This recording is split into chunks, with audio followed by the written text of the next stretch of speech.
Hello, my name is Daphne, and my father slapped me across the face in front of 18 coworkers. But that wasn't the worst part. The worst part was what came after, the silence, the way no one looked up, the way HR typed notes like I wasn't even there, like I was furniture, like I was a problem, not a person. They didn't know I had receipts. They didn't know I'd been watching them longer than they'd been watching me. They thought I would cry, leave, shrink. But 30 minutes later, I came back with his worst nightmare. What kind of father builds a company and erases his own daughter from the will? What kind of brother sells your trust for power? What kind of family calls you unstable while they quietly cash in on your silence? Want to know what happened next?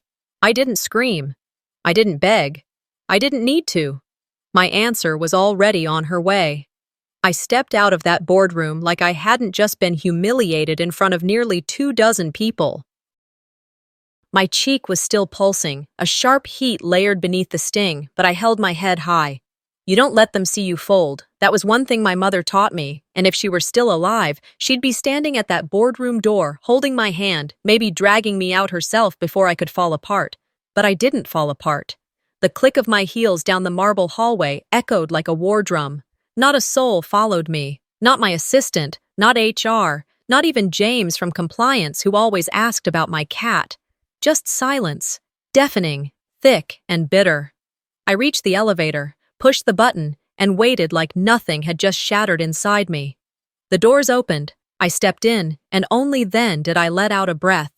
Not a sigh, just an exhale to stay upright.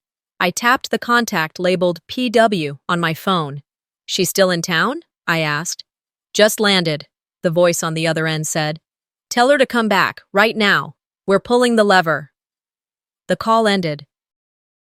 30 minutes. That was all I needed. The elevator hummed as it carried me down, and in that silence, I remembered something I'd buried deeper than I'd like to admit. Ben.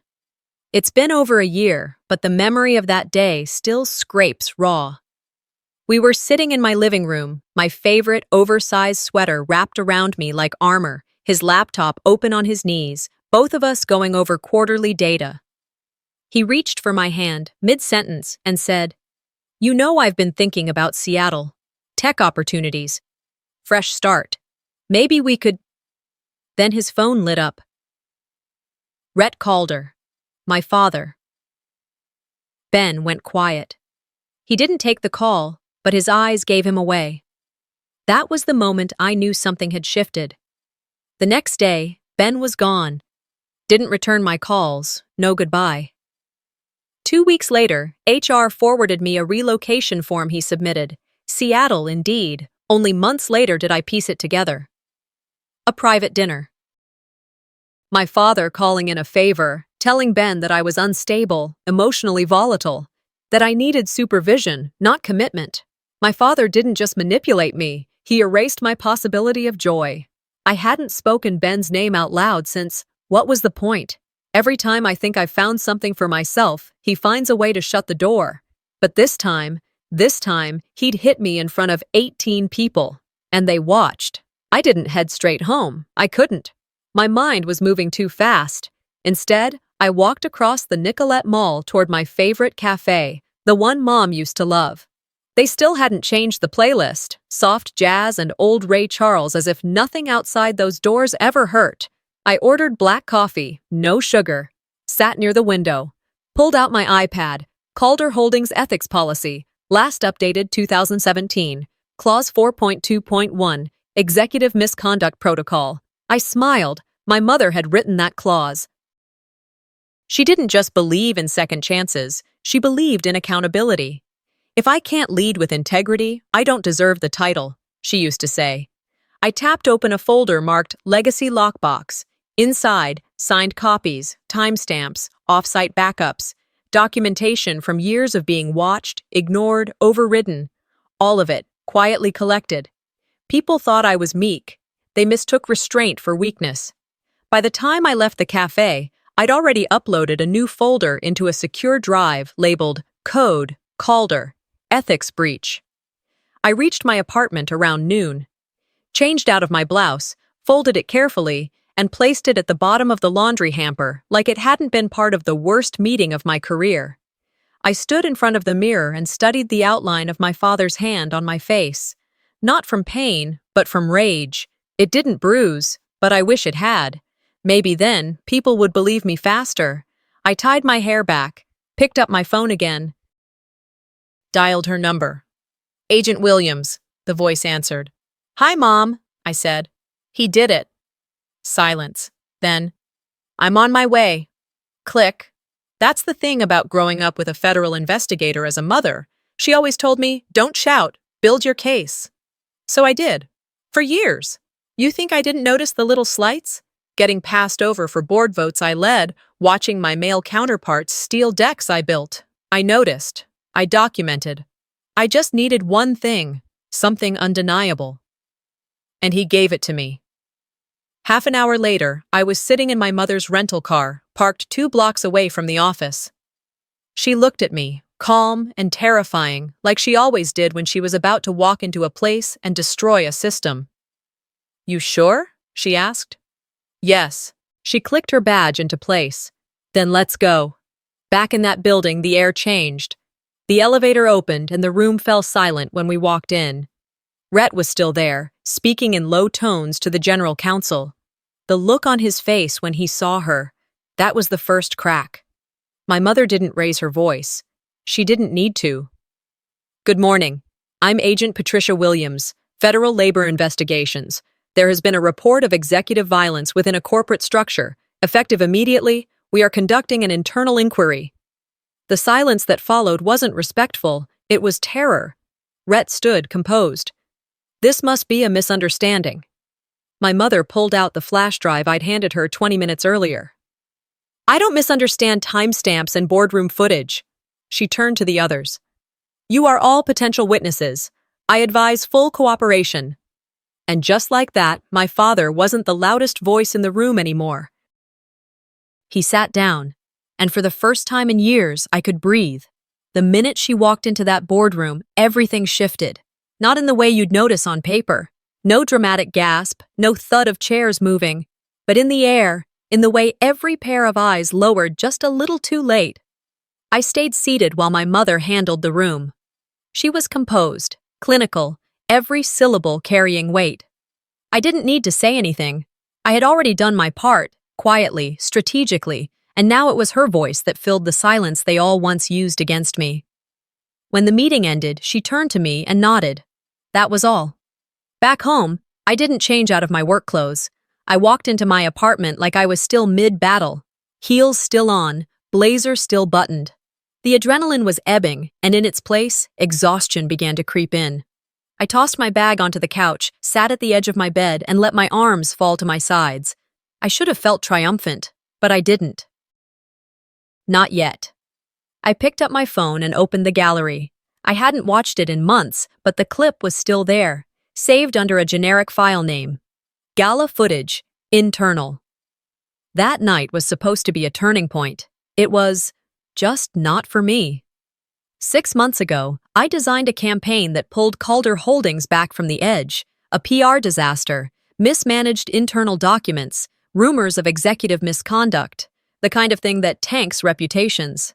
I created the cleanup plan, built the narrative, got press buy-in, aligned internal policy to support it. It was mine, through and through. The night of the gala, I wore navy, classic, neutral, strategic. I remember standing in the hallway, waiting for the host to say my name. But then they didn't. "Let's welcome the genius behind our recovery, the man who brought Calder Holdings back into the light, Nathan Calder." My brother, older by 3 years. Always smiling, always agreeable, always conveniently nearby when credit was being handed out. He walked on stage like he owned the air he breathed, smiled, adjusted his cufflinks, and began to speak. When I first looked at the numbers, my numbers, the script was mine, the phrasing, the rhythm, the data set, even the slide deck background I'd customized months ago. It was all there, dressed up in a voice that wasn't mine, on a face that hadn't stayed up until 3 a.m., rewriting risk matrices. I stood at the edge of that banquet hall, watching applause fill a room I had built from the shadows. Later that night, I asked him about it. Quietly, just the two of us.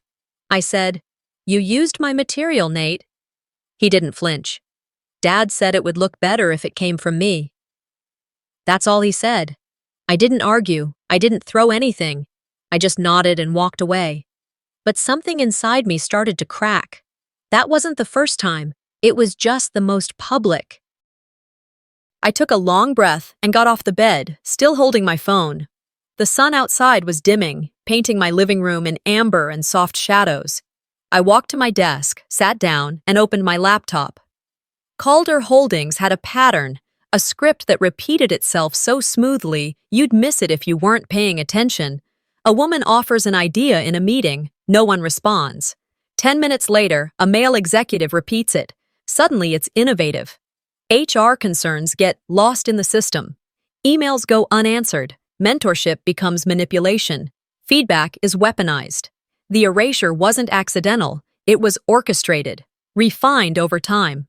I pulled up my logs, dates, file names, meeting transcripts, internal messages, system backups.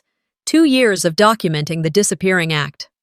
And the funny thing is, they never asked why I was so quiet. Why I stopped speaking in meetings, stopped volunteering for task forces, stopped pushing ideas in public. Because they didn't care. Or worse, they liked it that way. I opened a folder labeled Mother, Secure. Inside were PDFs, video files, and handwritten scans from her journals. Things she'd left behind, things they thought she took to her grave, but I knew better. I uploaded 3 files into a new encrypted folder and backed it up to a separate drive, one that wasn't connected to anything Calder related. It was time to move from documentation to deployment. I didn't tell anyone, not HR, not my brother, certainly not my father. They thought they broke me today. They don't know. I've been building something while they weren't looking. I sat back in my chair and looked around the room. My apartment was quiet, organized, spare. I didn't keep much. Just the essentials, clean lines, a few books, the chair my mother gave me when I got promoted. No chaos, no mess, just function. But inside me, that was a different story. It wasn't just about the slap anymore. That was just the trigger. This went back years, years of watching my work, my value, my identity shrink in their hands while they smiled and told me, "It's just strategy." Strategy? Calling me unstable behind closed doors to justify silencing me in public? That wasn't strategy. That was cowardice, wrapped in business casual. My fingers hovered over the keyboard. I opened a blank document. Subject line, Calder Holdings, pattern of gendered erasure. I didn't type anything more. Not yet. I just saved the draft and locked the file. It wasn't time for the email. Not yet. But soon. The cursor blinked on the screen, waiting for more, but I closed the laptop instead. Enough for today. The room was quiet now, like it always got in that middle window between afternoon and dusk, where the city outside hadn't lit up yet, but the sky had stopped trying to stay blue. I walked to the kitchen, poured myself a glass of water, and leaned against the counter. Everything still looked the same. My apartment, my desk, the framed photo of me and my mother by the bay, her with her signature side smirk, me still believing in things I no longer did. I ran my fingers along the edge of the frame, then turned my eyes to the hallway closet. There was one box I hadn't touched in almost a year. It was labeled Legacy in my mother's handwriting. I carried it to the living room, laid it gently on the coffee table, and peeled back the lid. The scent that rose was faint, old paper, cedar, and something soft I couldn't quite name. Maybe memory. Inside, everything was organized, just like she was. Folders color-coded, tabs marked with dates, letters, and a thin black binder with our family crest embossed on the front. I opened the binder and almost laughed, not out of humor, but disbelief, because there it was, our family will, the original one, from 6 years ago, back when I still thought inheritance meant more than just real estate or dividends, the kind of document you assume will always just be a formality, until it isn't. Page 3, Clause 2.4. All 3 Calder children shall receive equal distribution of ownership shares in Calder Holdings upon the death or incapacitation of either parent. All 3. My name in print, my signature too. Clean, clear, legal. I flipped the page. And there it was again, but different. Same title, slightly different date, just over a year old. This time, no mention of me, just Nathan and Logan, a clean 50-50 split, as if I never existed. I looked again for my signature, and it wasn't there, but I recognized my father's handwriting and his attorney's. The document was a complete rewrite, and I hadn't been notified. He hadn't even told me he was changing it. That hurt more than the slap, because that wasn't heat or shock or temporary pain. This was strategy, thought out, pre-planned, legalized betrayal. I stared at the two wills side by side.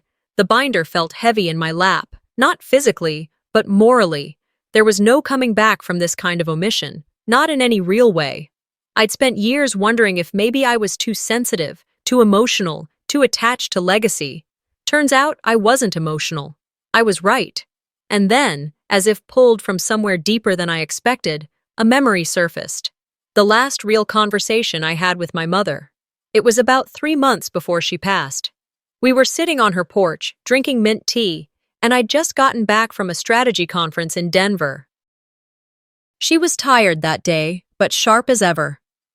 "They're going to make you feel like you're too much, Daphne," she said. "Too assertive, too honest, too unfiltered. They'll frame it as a flaw, but it's not. It's their defense against you." I remember smiling, not knowing what to say. Then she added something I never fully understood until now. "If you ever feel like they've pushed you out, just remember, you were always part of this. Always." I thought she meant family dinners, sibling dynamics, all the surface stuff, but she didn't. She meant this, the will, the company, the structure. She was telling me that my place had already been secured, that I didn't have to fight for space, I already had it. And now it was gone. I stood up from the couch and walked back to my desk, the weight of that binder still in my hands. I opened a drawer, pulled out my secondary backup drive, and plugged it into my laptop. I scanned both documents, saved them under encrypted labels, and created a new folder. Will tampering, timeline witness list. Then I opened another drawer, this one deeper, lined with a fireproof seal, and pulled out an envelope I'd collected from an email archive last summer. It was between my father and his lawyer, dated just 2 weeks after Mom's funeral. It read, "Proceed with the revised version. Remove her from the primary structure. I'll handle the messaging. Handle the messaging." Like it was a press release. Like my existence could be spun away with a few talking points. I printed that too. I sat back down, my hands now steady, not because I wasn't angry, but because I had finally moved past the disbelief, past the sadness. I was in the space where emotion turned into momentum. I didn't cry. I didn't scream. I filed. I documented. I built a map of conversations, dates, legal inconsistencies, and points of potential leverage. Because what my father had done wasn't just a slap. It wasn't even just a lie. It was a quiet erasure, done in the shadow of grief, while I was still learning how to breathe again without her voice in the house. And now I had proof. The truth wasn't blurry anymore. It had timestamps, and if they erased me from paper, I'll etch myself into history instead. The moment I shut the laptop, I felt something click into place. Not relief, not victory, just clarity. Like a puzzle I'd stared at too long had finally revealed the missing piece. Right there, in my father's own handwriting, nestled between legalese and betrayal. I checked the clock. It was past 9. The air outside had cooled. I cracked the window slightly, letting in a breeze that smelled faintly of pine and cold concrete. Across the street, office lights flickered off one by one. But Calder Holdings never really slept, and I knew someone, maybe several someones, were already working on damage control. I wasn't finished yet. That night, I didn't sleep. I stayed at my desk, sorting through emails, cross-referencing meeting minutes, collecting inconsistencies in language and behavior. I didn't need a grand conspiracy, I just needed a consistent pattern, and my father had unknowingly given it to me over years of poor judgment and overconfidence. The next morning, just after 10, I got the summons. "Private compliance review," the message read. 11:30 a.m. HR legal conference room. No need to bring counsel. That last line told me everything I needed to know. By 11, I was walking into a smaller boardroom with no windows and no air circulation. My father was already there, seated comfortably, hands folded on the table like we were about to discuss quarterly goals. He nodded politely, like we were strangers, or worse, colleagues with irreconcilable differences. "Daphne," he said, gesturing to the chair across from him. "Thanks for making time." I sat down slowly. "You didn't give me much of a choice." He smiled, that same bland expression I'd seen at every family photo op. "I've been concerned," he started. "Since your mother passed, you haven't quite been yourself. Withdrawn. Distracted. Here we go." "I'm fine," I replied evenly. He leaned forward slightly, voice lowering as if he were saying something kind. "Look, nobody's questioning your talent, but optics matter. Perception matters. You've been emotional." "I've been grieving," I shot back, not raising my voice but refusing to soften my tone. "Exactly," he said, "which is why I've had this prepared." He slid a folder across the table. Inside was a stability agreement, worded carefully, wrapped in concern, but clear enough to strip me of voting rights within the company, remove me from board meeting access, and assign my shares to be managed on my behalf until I was deemed by a third party to be of sound judgment again. He was trying to sideline me without firing me, gaslight me into silence with signatures. "This is illegal," I said, flipping through the pages slowly. "It's preventative," he said smoothly. "You know I've always tried to protect you." "No, Dad, you've always tried to control me." He didn't flinch. "We all have roles to play. You've had a hard year. Maybe this is a chance to rest. Let your brother take the reins. Let your brother lead." There it was again. I picked up the pen, eyes still on him. He thought I was breaking. He thought this was the final nudge. I signed, quietly, but I left the dateline blank. And I wrote one small note in the margins. "Review pending legal counsel." He didn't notice, because he never looked that closely. I handed it back, folded, expressionless. "Thank you for understanding," he said. But I wasn't done. After leaving the office, I returned home, dropped my purse onto the entryway bench, and kicked off my shoes. My body moved on autopilot, keys down, water glass filled, laptop open. I sat on the floor this time, in front of the couch, legs crossed like I was back in high school studying for a final. I logged into the shared archive system for internal board use. I'd had access for years, never revoked, because they assumed I wouldn't use it. They'd always mistaken silence for surrender. An Excel file was still open. I almost clicked past it. Then I saw the tab. Exec Tier Character Review. I clicked. Column A, Name. Column B, Department. Column C, Risk. Column D, Nickname. And there it was. Daphne Calder. Finance. Moderate. The weak one. I didn't breathe. I didn't blink. The weak one. That's what they'd labeled me. Not just some anonymous comment, not a passing joke. An actual nickname assigned in a corporate file. On record, in writing, buried in HR folders no one ever expected me to see. I checked the file's history, assigned by R. Calder. It felt like being slapped again, but slower. Like the heat crept in behind my ribs instead of across my cheek. I didn't cry. I didn't scream. But I did something I hadn't done yet. I printed it.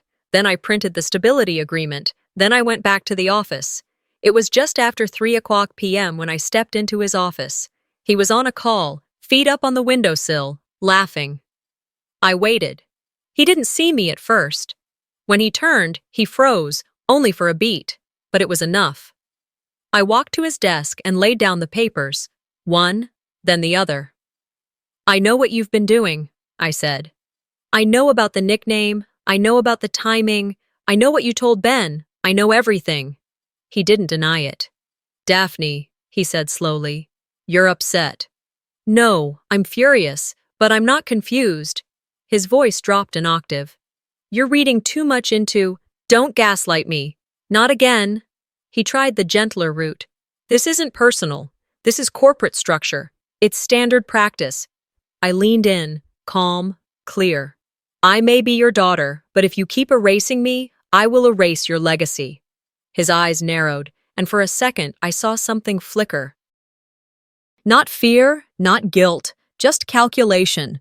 He was trying to assess whether I had the power to back up that threat. He'd find out soon enough. I left his office without another word. I didn't slam the door. I didn't make a scene. But every step down that hallway felt like the beginning of something. "You built a company of silence, Dad. Let's see what happens when it finally speaks." I didn't bother shutting the door softly behind me when I got back to the apartment. I let it close on its own, with that heavy, tired thud that seemed to match the weight in my chest. The kind of sound you hear when something's done. Final, decided, irreversible. The dashboard printout still sat in my bag. So did the stability agreement. I hadn't thrown them away. Not yet. They'd come in handy. But tonight, I needed something more than paperwork. I made tea, chamomile, out of habit. It didn't help, but the ritual gave my hands something to do while my mind raced. I sat down at my desk, where the soft light of the screen was the only illumination in the room. The rest of the apartment was dark. Just me, the computer, and the truth I hadn't fully looked at until now. The email from Evan, a former IT contractor I trusted, had come weeks ago. No subject line, just a compressed folder with a note. "Didn't know if you'd want this, but figured someone should have it." I hadn't opened it until tonight. As the folder unpacked, I clicked through files, meeting transcripts, email chains, employee evaluations. One file stood out. Clear Succession 2023, confidential.pptx. I paused. My hand hovered over the mouse, my heart a little too loud in my chest. Then I opened it. The first slide was simple. Calder Holdings Succession Strategy. A clean layout, navy font, white background. Typical. Slide 2 listed projected retirement timelines. Slide 3 began outlining the primary candidates for long-term leadership. Nathan Calder, Logan Calder. Both names prominently displayed, each with a paragraph of notes on their leadership potential, experience, board rapport. Then there was a final slide labeled Additional Considerations. I scrolled. My name was there, at the bottom. No bullet point, no praise, just Daphne Calder, emotionally reactive, unstable under pressure, not viable for legacy control, monitor closely, avoid public-facing roles. My breath caught, briefly, not because I was surprised, but because seeing it in print made it real. All the conversations, the dodged meetings, the awkward silences around boardroom tables, they had already decided. Long before I ever fought back, before I ever opened my mouth. They weren't just ignoring me, they were excluding me, systematically, strategically, legally. I leaned back, the edge of the chair pressing into my shoulder blades. I had to fight the urge to laugh. Not because it was funny, but because it was insane. I'd been sitting in meetings, offering ideas, tracking budgets, helping secure investments, while they were quietly drafting me out of the future. I stared at the screen a few more seconds.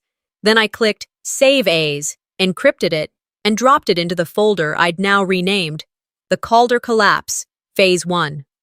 I shut the lid and stood up, and that's when the past crept in. I didn't go looking for the memory, it just arrived, uninvited and complete, like a film reel unspooling in my mind. It had been 2 winters ago, Minneapolis roads covered in ice. I had just finished a late dinner meeting and was heading home, cautiously navigating side streets, when I saw it. My father's silver BMW crumpled into a tree on the side of the road, steam rising from under the hood, driver's side door wedged shut by a fallen branch. No sirens yet, no flashing lights. Just me, pulling over, heart pounding, feet slipping as I ran to the car. The passenger side was unlocked. I climbed in, yelling his name. He was conscious, dazed, blood on his forehead from the airbag. "Dad," I said, shaking his shoulder, "you have to get out. I smell gas." He blinked slowly. "Daphne?" "Yes, we have to move." He didn't argue. I guided him out through the passenger side, both of us stumbling into the cold. 30 seconds later, smoke began billowing from under the hood. I grabbed my phone and called 911.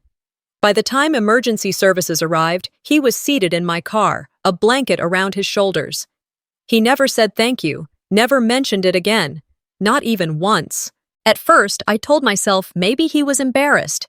Maybe it shook him in ways he didn't want to talk about. But deep down, I knew it was something else. Gratitude, to him, was currency, and I'd spent mine. Now, looking back, it made perfect sense. A man who'd let me save his life and then erase me from it like a ghost. I picked up my phone, dialed his direct line. He answered after 2 rings. "Daphne, I pulled you from a car before it exploded," I said, voice steady, flat. "And you still think I'm the weakest link?" Silence. I could hear him breathing. Then, click. He hung up. I didn't even blink. I reopened my laptop, uploaded the succession plan to my legal counsel's secure server, and typed one sentence in the email body. "Everything you need is here." I hit send. Then I renamed the file one more time. Proof of intent to disinherit. Strategically engineered. This wasn't about vengeance anymore. This was about justice, visibility, accountability. He wanted to frame me as unstable. Let's see how stable his reputation looked under a microscope. He called me unfit to lead. I'll show him what unfit leadership looks like when it falls. I didn't check my reflection before heading out. I didn't fix my hair, didn't blot the fading red mark on my face. I didn't care. They all saw what he did. Let them see what happens next. By the time I stepped into the elevator at Calder Holdings, it had been 27 minutes since the slap. 27 minutes since my father had decided he'd rather hit his daughter than hear her correct a financial misstatement. 27 minutes since 18 grown professionals had chosen silence. Now, I was here not just to reclaim my seat, but to remove his. As I stepped off the elevator and walked toward the boardroom, the hallway was unusually quiet. The doors were already shut. I didn't knock. I opened them. Everyone turned. Every single head around that long, glossy table snapped toward me like I had just walked in with a flamethrower. I almost smiled. Instead, I walked forward, calm, controlled, my heels sharp against the floor. My father sat at the head of the table. He didn't rise, but he leaned back in his chair, his face carefully blank. Then I saw it, the slight upward tug at the corner of his mouth. That smugness. He thought I had come back to apologize. I stopped midway down the room, dropped a manila folder onto the table, and slid it forward. "Amendment 4, I said evenly. "Calder Code of Conduct, effective 2009. Nobody moved, except the head of legal, Mark Waters. He blinked, leaned forward, and opened the folder. The room held its breath. I spoke again, loud enough for every corner of the room. Any act of physical violence by executive leadership, especially within company premises, is grounds for immediate ethical review and suspension of authority. Signed by the late Anna Worth Calder, ratified by the board, still active." My father's hand twitched slightly against his armrest. "I watched you sign this yourself," I added, turning toward him. "You said it was symbolic, the kind of thing you include to impress shareholders." Nobody laughed. The silence that followed wasn't out of shock anymore. It was recognition. They knew this clause. They had voted for it, and they were now, very publicly, on the hook for upholding it. Mark cleared his throat. "Where did you get this copy?" "My mother's safe. You can cross-check the timestamp with the master record." My father finally spoke. "This is out of context." I tilted my head. "Is the physical assault also out of context?" He narrowed his eyes. "That was on camera," I interrupted. "With witnesses." I let the pause settle. Then I reached into my bag and pulled out the second item. My mother's old phone, dated, scuffed on the edges, but still working. I had charged it that morning, just in case.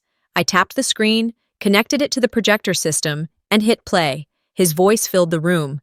"She doesn't deserve a share. We'll fix that in probate. She won't even notice." Silence. Then again. "We waited too long to change the first version. But she was never going to lead this. She's too reactive, like her mother." He didn't deny it. He didn't even look surprised. I turned off the audio. "I have more," I said quietly. "Enough to prove collusion, will tampering, and targeted reputational sabotage. But I think this is enough to start." I looked directly at Mark. "As per Amendment 4, I'm formally requesting immediate suspension of Rhett Calder's executive privileges, pending a full ethics review.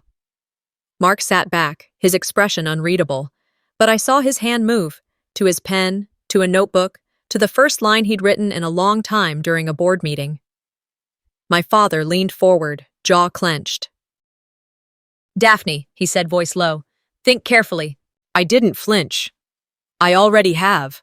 A board member to my left whispered something to the woman next to him. Then another reached for his tablet. My father glanced around, realizing for the first time this wasn't going away. This wasn't an emotional outburst. This wasn't about hurt feelings. This was a coup. He stood, slow and deliberate. "Fine," he said. "Have your little moment." He looked at the board. "You all know what she's doing. She's angry, vindictive. She's always been emotional. This company was built on reason, on results, not feelings." No one responded. I took a step closer. "Then it's fitting we measure the results, starting now." Mark finally spoke. "Mr. Calder, until this is reviewed formally, your voting privileges are frozen, as are your access credentials." Rhett turned toward him. "You can't be serious." Mark didn't blink. "I am." My father's face turned gray, and for a brief moment, I wondered if he'd finally yell, throw something, storm out, demand obedience. He didn't. He straightened his jacket, nodded once, and turned to leave. No one followed him, not even Nathan. As the door shut behind him, the room didn't breathe for several seconds. Then slowly, people turned back toward me, waiting. I said nothing. I gathered my folder, tucked my mother's phone back into my bag, and walked out. In the hallway, I didn't rush, I didn't smile, but I knew. 30 minutes ago, he broke the rules. Now, I was enforcing them. The weight of that boardroom still clung to me long after the doors closed. My feet didn't rush, my breathing didn't spike, but something inside me had shifted. By the time I made it home, twilight had settled over the city. I slipped off my heels at the door, set my bag down on the hallway bench, and walked straight to the kitchen. I poured a glass of water, didn't drink it, then left it on the counter untouched. My phone buzzed once, a single notification, from an encrypted email address I recognized but hadn't heard from in over a year. The subject line read, "For your eyes only." I took a seat on the couch, opened my laptop, and clicked into the secure portal. What appeared was a simple spreadsheet. It looked like something any analyst might prepare: dates, locations, comments. I scrolled further, and my heart began to slow, like my body was making room for a deeper kind of ache. Each row was a log entry, documenting my movements, my conversations, who I had lunch with, what time I left the office. They'd been tracking me. No, he had, because the sender had attached screenshots of internal chats, threads between my brother Nathan and our father, phrases like, "She's been at her apartment more than usual," and "She asked legal about voting rights again." I kept reading. "Still pushing the legacy angle. Thinks mom left her something. Getting obsessive. Obsessive." That was the word that always made its way into the room when women fought too long for something that was theirs. I closed the screen, leaned back into the sofa, and let the silence fill the apartment. This betrayal didn't shout. It whispered, quiet and sharp, right through the ribs. Nathan. Of all people, he was the one who held my hand when Mom died. The one who'd flown in overnight and sat with me in the hospital, who made me tea every night for a week. And all along, he was reporting me like I was a threat to be contained. I didn't cry. But I did feel the heat crawl up my neck, the sting that comes not from the knife, but the hand that holds it. I didn't want to move, I didn't want to think, but my body did what it always did when betrayal knocked. It went to work. I printed the emails, every last one. I didn't label the folder evidence. I labeled it what it was: family fraud. By 8:30, I was still staring at the folder when a knock came at my door. Soft, hesitant. I rose slowly, crossing the floor. When I opened it, I didn't expect to see her. Valora. She looked different, smaller, somehow. Dressed not in the polished navy and pearls I'd come to associate with her public persona, but in a loose gray cardigan and flats. No makeup. No rings. Her eyes searched mine. "I know it's late," she said, voice quiet. I didn't respond right away, just stepped aside and let her in. She moved carefully, like she wasn't sure she was welcome. And truthfully, I wasn't sure either. But something in her face, some heaviness I couldn't quite name, made me hold back my sharper edges. She sat on the edge of the couch, back straight. Then, without a word, she reached into her purse and pulled out an envelope. She held it with both hands like it might dissolve if she let go too soon. "She gave me this a week before she died," Valora said. "Told me to give it to you if things ever got out of hand." I took it from her gently. My name was on the front, written in my mother's hand, that slanted cursive I'd memorized from decades of birthday cards and sticky notes on the fridge. I didn't ask Valora why she'd waited. I didn't need to. Fear had its own gravity. She looked down at her lap. I told myself it wasn't my place, that it would only make things worse. But then I saw your father's face when you walked into that meeting. I realized you were never the one making it worse. I nodded once, not forgiving, but acknowledging. She stood. "I'll leave you to it." She was gone before I could say anything else. I turned the envelope over in my hands for a long moment before opening it. The letter was dated 2 weeks before Mom passed. It wasn't long, but every word was deliberate. "Daphne, if this letter has found you, then something has gone too far. I want to tell you first, none of this is your fault. I see the way they look at you, the way your voice gets smaller in meetings. I know you feel like you're too much, but that's only because you're surrounded by people who have always wanted you to be less. I wanted to leave you more than this letter. I tried. I left everything I could. But if they've taken it, if they've tried to rewrite your place in all this, I want you to know something. They can only erase what you allow them to. Burn it down, sweetheart. And when you do, don't you dare apologize." My eyes didn't blur. My hands didn't shake. But something inside me, something long buried under years of keeping the peace, of being the reasonable one, rose like a tide. I walked to my desk, pulled open the bottom drawer. Inside was a folder labeled Emergency Asset Transfer. I placed the letter inside. Then I unlocked the safe at my feet, and I began pulling out documents. Bank account routes, voting control schedules, shareholder agreement clauses buried so deep most attorneys missed them. Everything she'd left me that wasn't jewelry or a monogrammed heirloom. This was the real inheritance. They thought they had buried her with silence. But she left me something louder than any scream. They used my silence against me. Now I'm going to use their secrets to end them. By Friday morning, every document had been signed, every call made, every line drawn. I didn't sleep much the night before. Not because I was nervous, because I was ready. And readiness doesn't feel like adrenaline. It feels like clarity. Like standing in the middle of a storm you've already memorized. The shareholder meeting was scheduled for 10 o'clock a.m., sharp.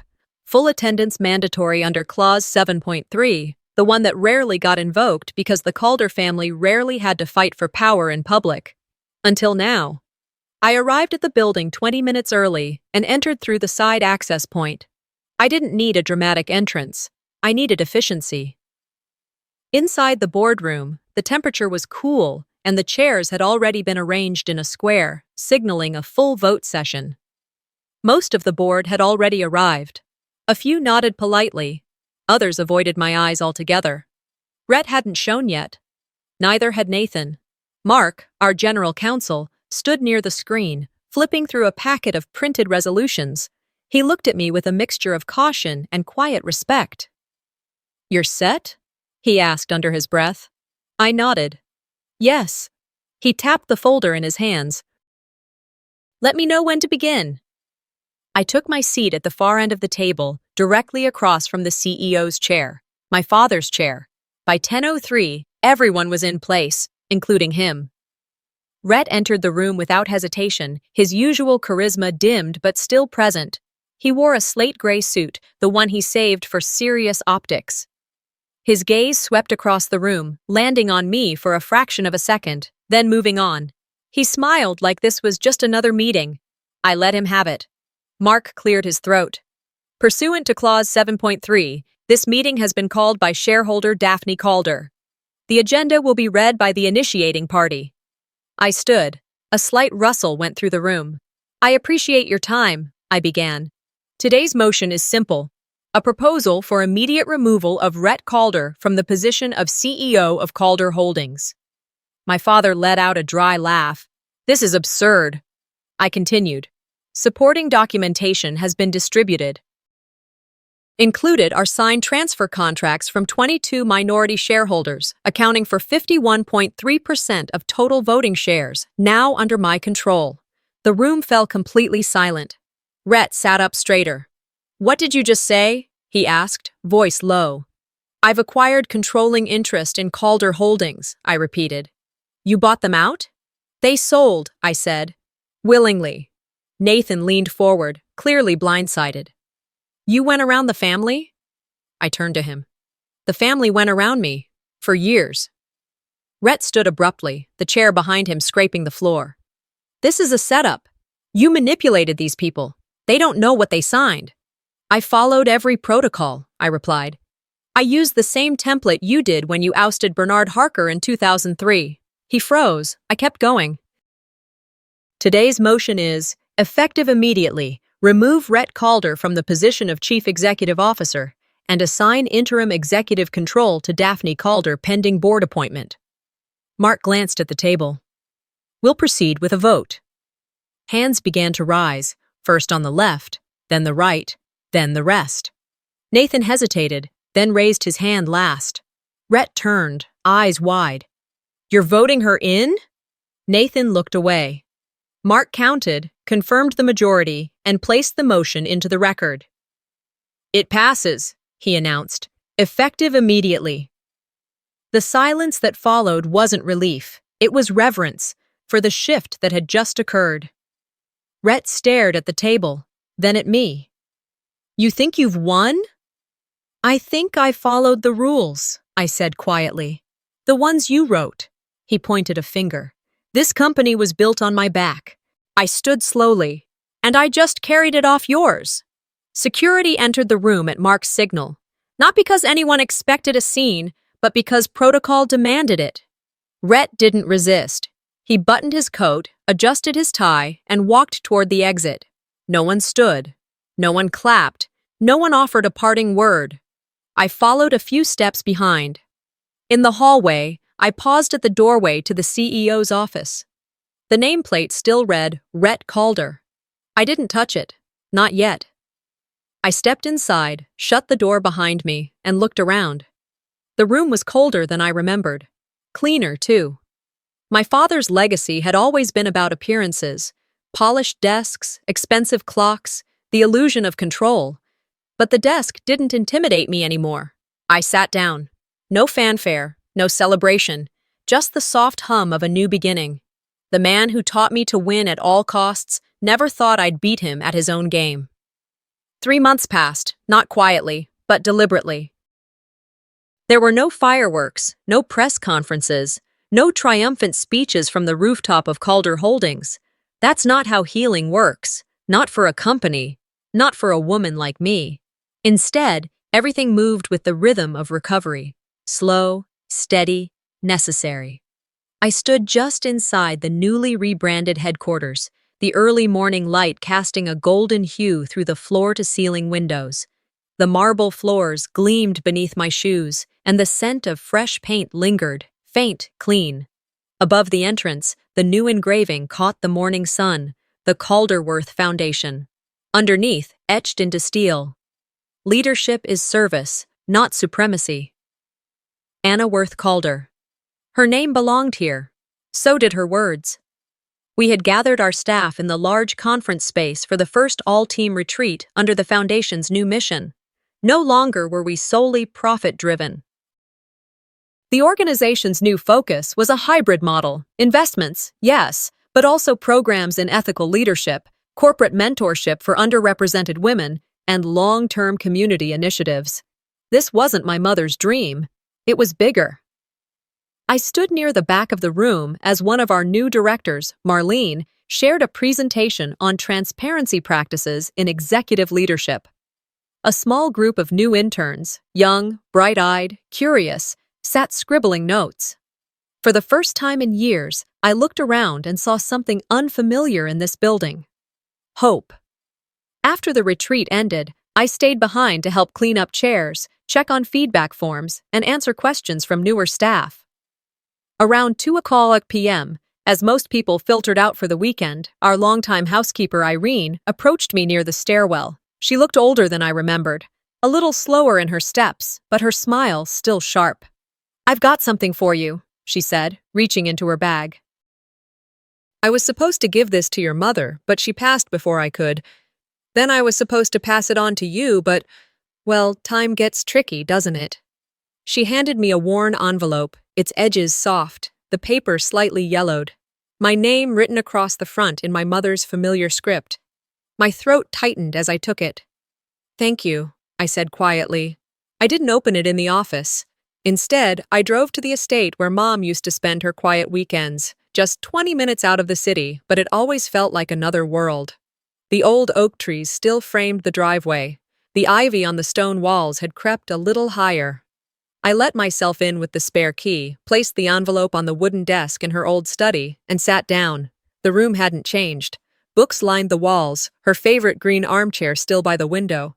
The scent of old wood and lavender lingered in the air like she'd just stepped out for a walk and hadn't returned yet. I opened the letter. "Daphne, if this has reached you, then my hopes for peace have failed, but my hope for you hasn't. I know what they are capable of. I know what it feels like to love something and be told you're not enough to keep it. I carried that for years. But you, my sweet girl, were always more than enough. You were born to carry our name, but not the weight that came with it. I tried to change that while I was alive. I don't know if I succeeded, but I left you everything I could: truth, documentation, and the one thing they fear most, your clarity. Don't let them define the name. Let it mean what it was always meant to: legacy, not leverage. Her name is yours now, with all the love I never said out loud enough. Mom." I sat there for a long time.